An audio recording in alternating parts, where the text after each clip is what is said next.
Something is about to change that I don't think people have clocked yet. We're going to have a very different world, and it's going to happen very quickly for the following reason.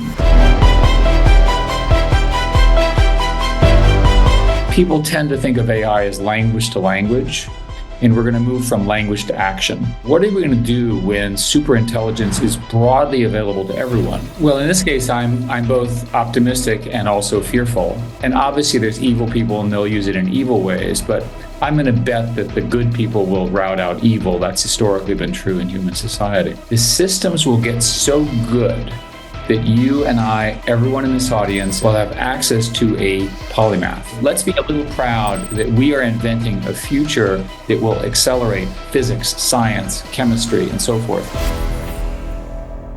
Eric, first of all, thank you for your friendship and for your partnership.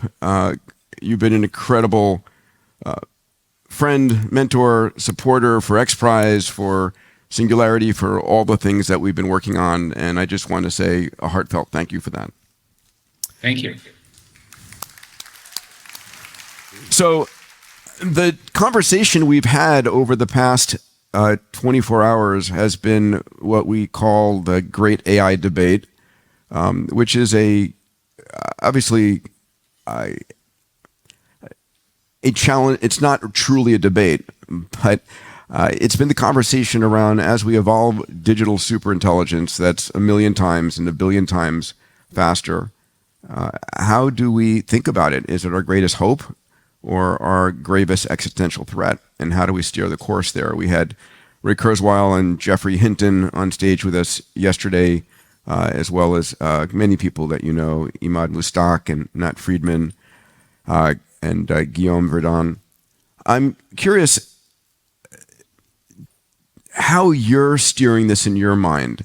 I mean, you have been, Google from its earliest roots has been an AI first company. I don't think people realize that. It's always been the fundamental of the organization. And Google actually developed all this technology way before anybody else, but it chose not to release it just to make sure it's safe, which was the responsible thing to do, but your hand was forced. How do you think about fear versus optimism in your own mind? Well, in this case, I'm both optimistic and also fearful. And Larry Page's PhD research was on AI. So you're correct that Google was founded in the umbrella, if you will, of what AI was going to do. And for a while, it seemed like about 2/3 of the world's AI resources were well hosted within Google, which is a phenomenal achievement on the part of the founders and the leadership. I think that people tend to think of AI from what they've seen in the movies, and which is typically, the sort of female scientist kills the killer robot kind of scenarios. And first, we haven't figured out how to get robotics to work yet, but we certainly understand how to get information to work. I wrote a book with Dr. Kissinger called The Age of AI, and we have our second one, his last one, he died unfortunately late last year, called Genesis, coming out later this year, which is precisely on this topic. I think the thing that to understand is that we're going to have a very different world, and it's going to happen very quickly for the following reason. The systems will get so good that you and I, everyone in this audience and everyone in the world through their phone or what have you, will have access to essentially a polymath, as in the historic polymaths of old. So imagine if you had Aristotle to consult with you on logic, and you had Oppenheimer to consult with you on physics, and not the person, but rather the knowledge and that kind of scaling intelligence, these sort of truly brilliant people who were historically incredibly rare, their equivalents would become generally available. In the shorter term, so that's the long-term answer, is what are we going to do when superintelligence is broadly available to everyone? And obviously there's evil people and they'll use it in evil ways, but I'm going to bet that the good people will rout out evil. That's historically been true in human society. The thing I would emphasize for this audience is that something is about to change that I don't think people have clocked yet, which is people tend to think of AI as language to language, and we're going to move from language to action. Specifically and technically, it means that your text will be essentially computed into a program that can be then used. So in your case, you're doing a conference, start out all the potential conference members, call them up, figure out if they're going to come, lock them in, figure out who are the most important ones, and do the seating chart, right? And do it all by program, right? That's something that humans do all day, right? In what you do, and you do many things, but that was one that will become automatic just by a verbal command. Somebody else will say, I really like to see a competitor to Google. So build a search engine, sort the ranking, but do it using my algorithm, not the one that Google is, which I don't like. And the system will do the same thing. So you're going to see this explosion in digital power on a per person basis. And no one's quite said it this way. Maybe you're very good at marketing. Maybe you can come up with a name for this. It's an abundance of intelligence, but it's also, in your format, it's abundant of action.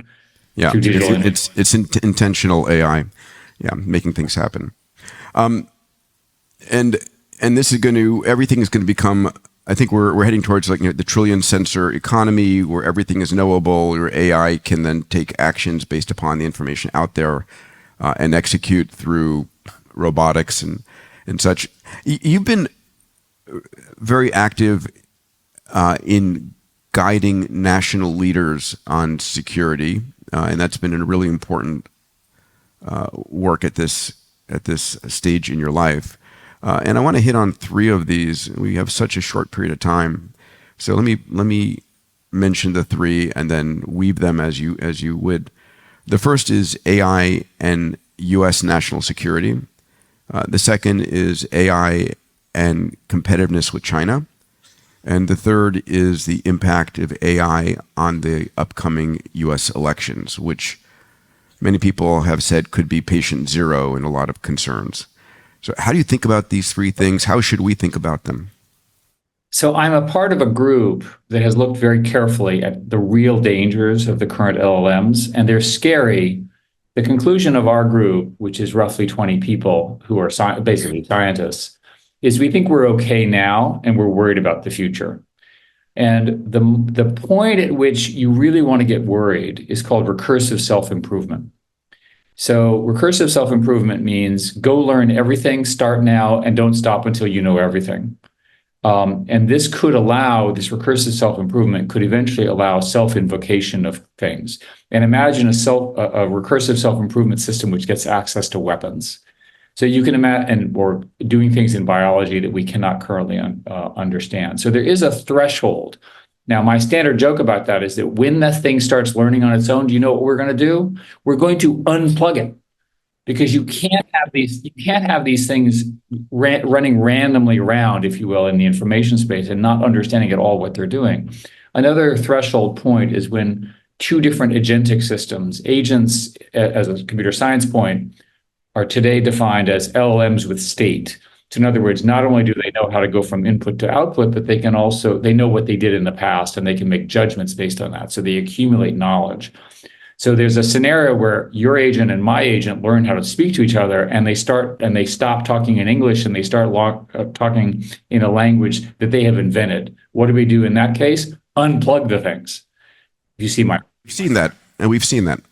So these threshold points, and we'll know when they're happening. Another example will be when the system can start doing math on its own at a level that's incredibly advanced math. That's another threshold point.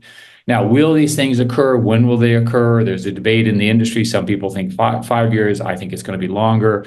But people, that's the clear threshold. Now, with respect to AI safety in general, I was heavily involved with the UK Act in November, the executive order from the White House, and we've started a series of track 2 dialogues with China. So I kind of roughly understand, and Europe, of course, is its usual hopeless self. So I roughly know what everybody's doing, and the governments are trying to tread lightly at the moment by doing essentially various forms of notification and self-regulation. So if you look at the U.S. Act, for example, you're not required to tell them what you're doing, but you're required above 10 to the 26 flops, which is an arbitrary measure that we frankly just invented, that you have to notify that the training event begins. That seems like a reasonable compromise. We don't know what the Chinese are going to do in this area, but you have to assume that they're going to fear the broad scale impacts of AI more than democracies will, because it will be used to disempower the state.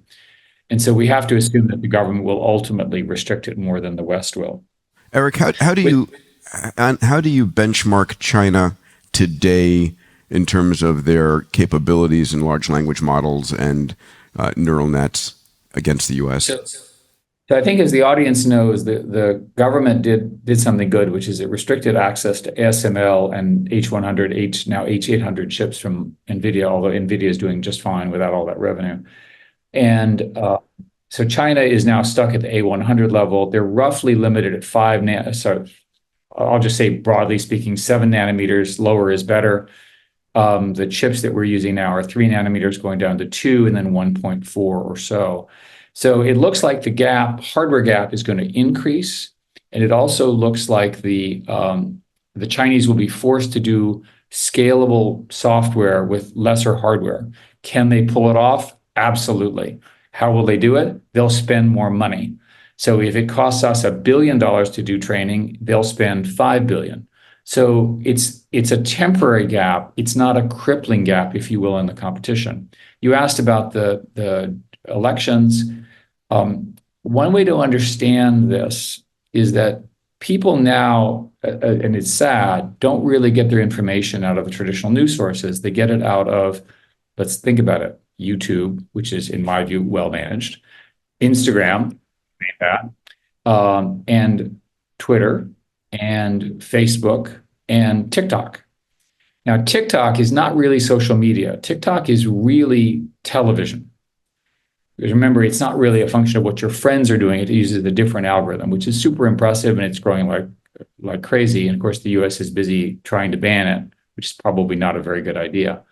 But in any case, with TikTok's growth, you should expect regulation of content, because every country regulates television in one form or another for precisely this issue of election interference. So I think you're going to see the decisions that are made by the social media companies with respect to how they present content will determine how badly regulated they're going to be in this election. Because most people will encounter misinformation, not because they built it, but because they saw it through social media. So the secret will be that the social media companies understand the peril that they're in with respect to the downside if they screw this up on either side. Everybody, I want to take a short break from our episode to talk about a company that's very important to me and could actually save your life or the life of someone that you love. The company is called Fountain Life. And it's a company I started years ago with Tony Robbins and a group of very talented physicians. You know, most of us don't actually know what's going on inside our body. We're all optimists. Until that day when you have a pain in your side, you go to the physician in the emergency room and they say, listen, I'm sorry to tell you this, but you have this stage 3 or 4 going on. And you know, it didn't start that morning. It probably was a problem that's been going on for some time, but because we never look, we don't find out. So what we built at Fountain Life was the world's most advanced diagnostic centers. We have 4 across the US today, and we're building 20 around the world. These centers give you a full body MRI, a brain vasculature, an AI-enabled coronary CT looking for soft plaque, a DEXA scan, a GRAIL blood cancer test, a full executive blood workup. It's the most advanced workup you'll ever receive. 150 gigabytes of data that then go to our AIs and our physicians to find any disease at the very beginning when it's solvable. You're going to find out eventually. Might as well find out when you can take action. Fountain Life also has an entire side of therapeutics. We look around the world for the most advanced therapeutics that can add 10, 20 healthy years to your life, and we provide them to you at our centers. So if this is of interest to you, please go and check it out. Go to fountainlife.com/Peter. When Tony and I wrote our New York Times bestseller, Life Force, we had 30,000 people who reached out to us for Fountain Life memberships. If you go to fountainlife.com/Peter, we'll put you to the top of the list. Really, it's something that is For me, one of the most important things I offer my entire family, the CEOs of my companies, my friends, it's a chance to really add decades onto our healthy lifespans. Go to fountainlife.com/Peter. It's one of the most important things I can offer to you as one of my listeners. All right, let's go back to our episode. I saw recently some limitations put on Gemini and talking about elections and politics. Are other companies doing this, or is it just Google that's stepping up? So, well, Google, again, my view, and I'm obviously biased, has always been at the forefront of this. In 2016, when Google faced the question of elections and the Trump interference, we did not have trouble because we had done the advertising with a whitelist. In other words, you had to be approved. Whereas the others, in particular Facebook, that was ultimately the biggest casualty of this, had not put a whitelist in. Since then, Facebook has put a whitelist in. So there's hope that the companies who have a vested interest in their own survival will manage this. I'll let you speculate on X and Elon. But the important thing here is that I didn't fully understand this until the last few years. When you run a large social network, there are well-funded information transparency opponents who, for whatever reason, misinformation, disinformation, national security, what have you, they want their information out there. I got in trouble one day because I announced, why would we ever source from RT, which is Russia Today? And people yelled at me at the time. Russia Today and RT, after the Crimea invasions, was in fact banned for precisely this reason. So you really do have to be careful about the power of misinformation at scale. The misinformer is guilty, but so are the platforms if they spread it without checking, right? And that's damaging to a democracy. It really does put democracies at threat. And this problem will only get worse. There are a gazillion videos now where I'll give you an example. You can have ChatGPT or equivalent generate a text. You can generate the mouth movements. You can move the face and so forth. To the average person, they're indistinguishable from real. If you look at what happened with Taylor Swift and the deepfakes about her, there were plenty of systems that were trying to prevent the creation of the deepfakes, but people were so motivated to create these images that they managed to get around all of the checks and balances. So it is a war between the locks and the lock pickers and lock makers, and the lock makers need to win with disinformation for the nation, frankly, for democracy. You have been involved in the inner workings of U.S. national defense policy. How will AI change the business of war? Is it ultimately a positive right now, helping us be more accurate? I'll say this, it'll sound cynical, but I'll say it, I genuinely mean it. The best thing about the Western militaries is they're not at war, and so they're incredibly slow, right? There is a real war in the West, and that's in Ukraine and Russia. And I've now been many times to Ukraine, and I've provided some advice to them. And I obviously I think that however imperfect, we want to preserve democracies in our world. They're just better and safer to have democracies than autocracies. It's certainly not ones that are busy invading the neighboring country. So what's really going on in Ukraine is a vision of what's happening in the future. You now have, and again, I'll avoid my own history with respect to this, but a year ago, I could go to the front and I could hang out and, joke and so forth. The weather was nice, the food was good, kind of a thing. Now you cannot walk during the day or the night because there's a traffic jams of your drones and enemy drones for both sides on top. And it's essentially a death zone. So the ubiquity of drones means, in my view, that tanks and artillery and mortars go away as weapons of war.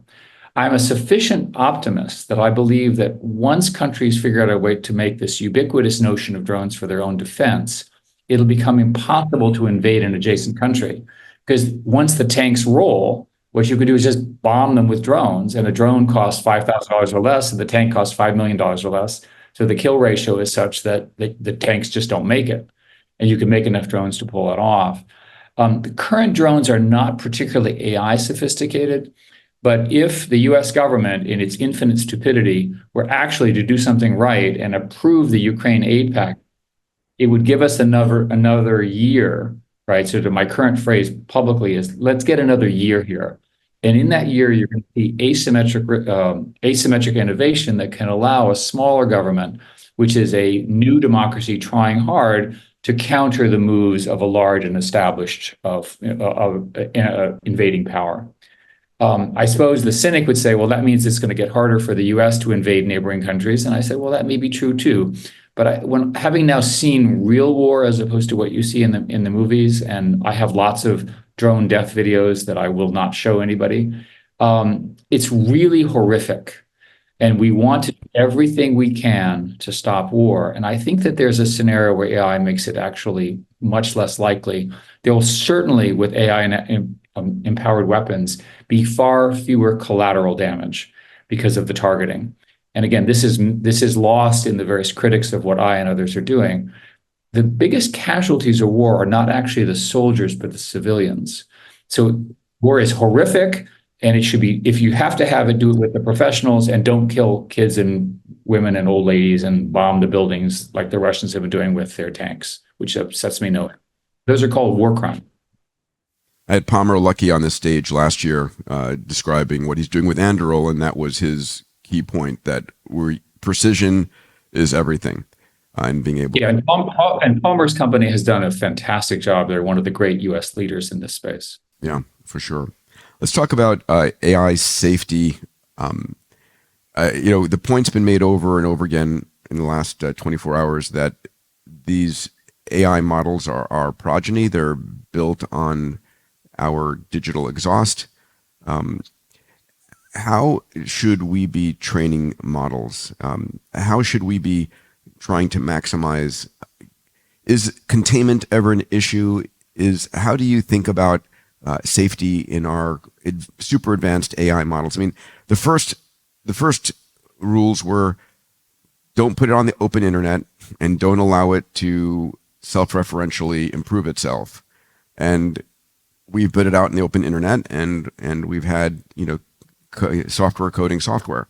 So where do we go from here? Well, let's understand the structure of the future internet. At the moment, the hyperscalers, the big ones, which essentially are Microsoft OpenAI is kind of a pair, Google, Anthropic, Inflection. There's a couple in China that are coming. These are closed models. And when I say closed, that means that you don't know how they work internally, the source code is not available, the weights are not available, and the APIs are limited in some way.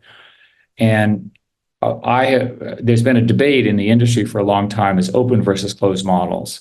If you look at the open models that have come out, if you look at the Mistral most recent models, if you look at Llama 3, each of these models are incredibly powerful. They get to roughly 80%.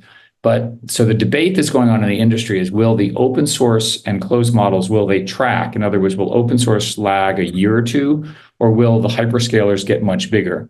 That is essentially a question of dollars, right? And training time, dollars, and so forth. And we're talking about $250 million for a training run, $500 million for a training run, escalating quite quickly. And you see this in NVIDIA's stock price, et cetera. So the first question is, do you think that there'll be a small number or large number of such things? My own view is there'll be a small number of incredibly powerful AGI systems, which will be heavily regulated because they're so powerful. This is my personal view. And then there'll be a much larger number of what I'm going to call middle-sized models, which will be open source, which people will just plug in and out. I looked very carefully at this question of, could you selectively train? In other words, if you could delete the bad part of the information in the world and just only train on good information, would you get a better model? Unfortunately, it appears that it doesn't actually work that way. When you restrict the training data, you actually get a more brittle model. So it looks like you're better off, at least today with the current algorithms, to build a large model and then restrict it with guardrails with the so-called red teams and so forth. And the red teaming is clever, because what they do is they have humans who think that they test something. They say, if it knows something, then it must know something else. And that seems to be working. Eventually, the consensus of the groups that I have been working with is that the red teaming will become its own business. I've been thinking about how to fund this philanthropically, because if you think about it, how do you know what an AI is doing unless an AI is watching it? Well, how can the AI that's watching it know what the AI discovered it unless the AI tells it, but it doesn't know how to tell you what it knows? So this conundrum is to be worked on. There are plenty of people working on this problem. I think we'll get this solved. But I think it's important to say that these very large models are ultimately going to get regulated. And the reason is they're just too powerful. And they're going to be regulated because they need to be. They know too many ways of harm, as well as enormous, enormous power of gain, right? The ability to cure cancer and fix our energy problems and do new materials and on and on and on. I mean, I can go on and on and on about what they'll be able to do because they're polymaths. Did you see the movie Oppenheimer? If you did you know that besides building the atomic bomb at Los Alamos National Labs, that they spent billions on biodefense weapons, the ability to accurately detect viruses and microbes by reading their RNA? Well, a company called Viome exclusively licensed the technology from Los Alamos Labs to build a platform that can measure your microbiome and the RNA in your blood. Now, Viome has a product that I've personally used for years called Full Body Intelligence, which collects a few drops of your blood, spit, and stool and can tell you so much about your health. They've tested over 700,000 individuals and used their AI models to deliver members critical health guidance, like what foods you should eat, what foods you shouldn't eat, as well as your supplements and probiotics, your biological age, and other deep health insights. And the results of their recommendations are nothing short of stellar. As reported in the American Journal of Lifestyle Medicine, after just 6 months of following Viome's recommendations, members reported the following: a 36% reduction in depression, a 40% reduction in anxiety, a 30% reduction in diabetes, and a 48% reduction in IBS. Listen, I've been using Viome for 3 years. I know that my oral and gut health is one of my highest priorities. Best of all, Viome is affordable, which is part of my mission to democratize health. If you want to join me on this journey, go to viome.com/Peter. I've asked Naveen Jain, a friend of mine who's the founder and CEO of Viome, to give my listeners a special discount. You'll find it at viome.com/Peter. We had two political leaders on stage with us yesterday, and the question is, can the government possibly keep up with this?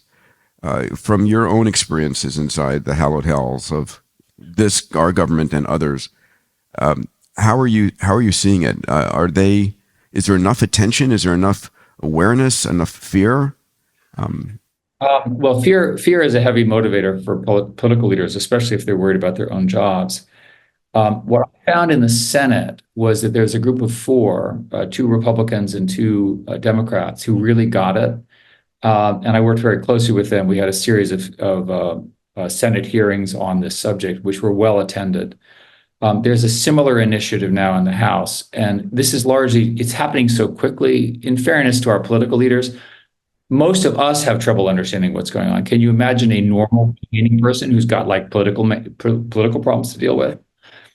So I think this is a situation where America, and I think it's important to say that we should be very proud of our country. We spend all of our time complaining, but the fact of the matter is the future is being invented in the United States and in the UK, our closest ally. And the fact of the matter is that the Chinese, for example, every Chinese training run starts with an open source event and then moves on, right? So they get it, right? And they start with our great work. So let's be a little proud that we are inventing a future that will accelerate physics, science, chemistry, and so forth. I'm working with people who are busy reading science journals, reading chemistry journals, generating hypotheses, and then labeling proteins and so forth in new ways, and doing it all automatically, and then using robotic farms to do it. The scale of innovation that this notion of read everything, take an action, write a program, and run the program is profound. And by the way, the innovation is not being done by the faculty, it's being done by the graduate students. And by the way, guess what? The engine of growth in our society is the graduate students who are trying to get their PhDs, and they invent whole industries. And then when they get their PhDs, we kick them out of the country and send them home. Perhaps we should try to keep them in the US. Perhaps you should staple a green card on the back of the doctoral degree.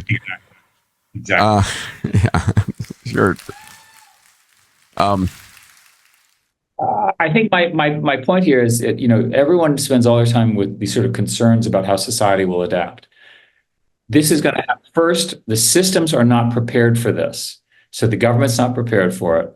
The companies who are doing the majority of the work have an enormous responsibility, right, to maintain human values, to maintain decency, to deal with some of the abuses that occur online. And they need to do it on their own. They need to clean up their own act if they don't have it cleaned up now.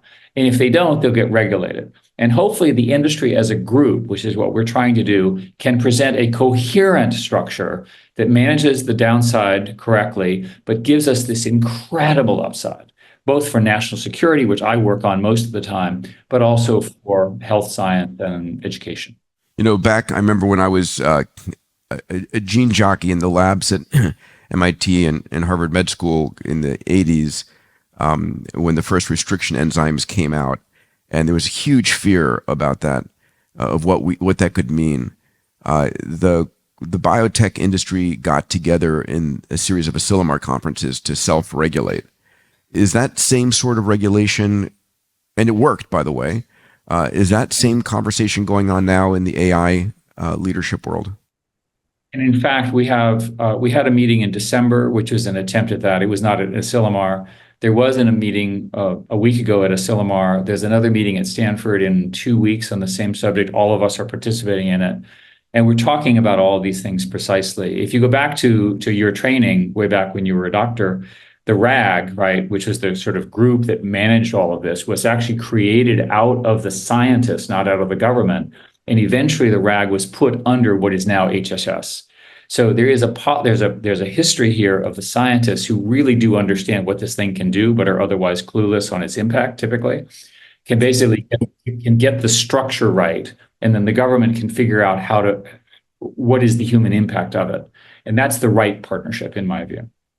Last question, Eric, and again, thank you for your time. The work that you do with Schmidt Features Foundation, you're a very curious individual in across a multitude of different areas. I imagine that AI to discovering new physics and new math and new biology and new materials has to be just an extraordinary candy for you. What are you most excited about there? Well, I've gone to a series of conferences in physics and chemistry, which I did not really understand a word of it. But here's my report. They're taking the LLMs and, more importantly, diffusion models. And diffusion model is essentially this strange thing where you take something, you add noise to it, and then you denoise it, and you get a more accurate version of the same thing. They're using these tools in very complicated ways in physics to solve problems that are just not solved. A typical example is that using physics equations or chemistry equations, we know precisely how the forces work. We just can't, they're incomputable by computers in the next 100,000 years, right? But you can use these techniques to get approximations. And these approximations are good enough to solve the problem that you have in front of you, which is an estimation problem or an annealing problem or something like that. I think the biggest area of impact is going to be biology, because biology is so vast and so unknown. And the way you do it is you do math solving through a thing called lean, and then you do all this chemistry work, and then it builds on top of that. In physics, there are people who are working on partial differential equation solvers, which are at the base of everything. And again, they're using variants of LLMs, but they're not actually LLMs. And the math is impossible to understand, but that's okay. I wasn't good enough to do physics. I should have mentioned, are you still the chairman of Sandbox AQ? I am, yeah. We had Jack Hittery here last year. He's phenomenal and brilliant, and congratulations on the success of Sandbox AQ. Jack will come back with us again next year. I have to imagine that as explosive and exciting as AI is, that quantum compute and quantum technologies are going to make that look like it's standing still. Is that a fair statement? Yeah, I've been waiting for quantum computing to arrive for about 20 years. The physical problem with quantum computing is the error rate. And so for 1 qubit, you need 1,000 one accurate qubit, you need 1,000 and so forth. People are working on this. That stuff remains very hard. What Jack's company, Sandbox IQ, did is said, we're not going to work on that. We're going to basically build simulations of quantum and apply them to real world problems. An interesting, and I assume I can talk about this a little bit in public, The interesting new thing that they figured out is that they can take a drug, if you will, and using quantum effects, but using a simulator of quantum, because they don't have a quantum computer, they can perturb it. And in the perturbations, they can make the drugs more effective, longer lasting, longer shelf life, what have you. That turns out to be an incredibly powerful and big industry. And it's an example of a short-term impact of quantum that I, for one, it never occurred to me. I assumed we had to wait for quantum computers. But the quantum simulation is so good now that you can make wins now, and that's what he's doing.